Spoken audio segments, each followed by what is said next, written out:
যারা একসাথে তিন তালাক দিয়ে ফেলেছেন, আপনার জন্য ভিডিওটি দেখেন। তালাক দিতে হবে 3 মাসে 3 বার। একসাথে তিন তালাক দিলেও তিন তালাক হবে না। প্রমাণ পবিত্র কোরআন 2 নম্বর সূরা বাকারা 230 নম্বর আয়াতের মধ্যে আল্লাহ তাআলা বলছেন, ফাইন তাল্লাকাহা ফালা তাহিল্লু লাহু মিন বা'দু হাত্তা তানকিহা।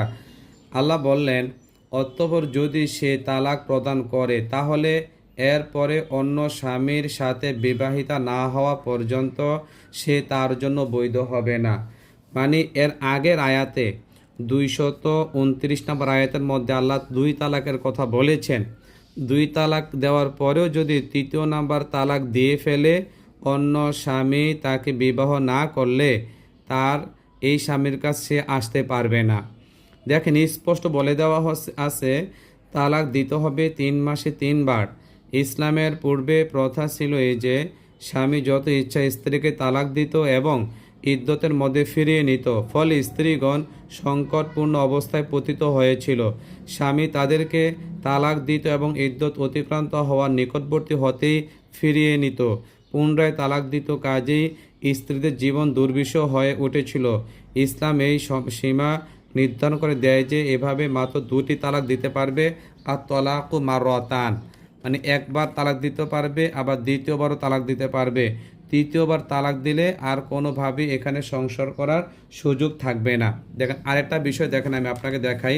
ইবনে কাসিরের এই যে আপনার 581 নম্বর পৃষ্ঠার মধ্যে দেখেন, একই বৈঠকে 3 তালাক দেওয়া অবৈধ, হারাম।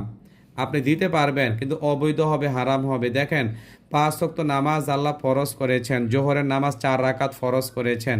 4 রাকাত ফরজের জায়গায় আপনি যদি 10 রাকাত পড়েন তাহলে কি আপনার নামাজ হবে? মাগরিবের নামাজের ফরজ 3 রাকাত, আপনি যদি 10 রাকাত পড়েন নামাজ হবে? হবে না। ঠিক আল্লাহ তাআলা যে সীমা নির্ধারণ করে দিয়েছেন, তালাক স্টেপ বাই স্টেপ দিতে হবে। স্টেপ বাই স্টেপ না দিলে আপনার তালাক পতিত হবে না, অথবা একটি তালাকে পতিত হবে।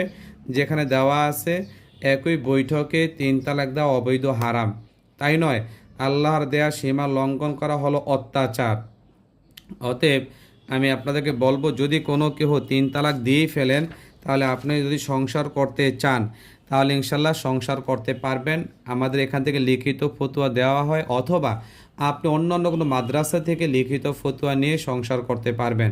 তাই নয়, যারা বলে হিল্লা দেওয়ার, 1 রাত ও 2 রাত্র হিল্লা দিবে, তাদের জন্য দেখেন বলা হয়েছে হিল্লা বিয়েতে অংশগ্রহণকারীদের উপর আল্লাহর অভিশাপ। আল্লাহ অভিশাপ দিয়েছে হিল্লাকারীদের উপরে, আপনি কিভাবে হিল্লা দিবেন?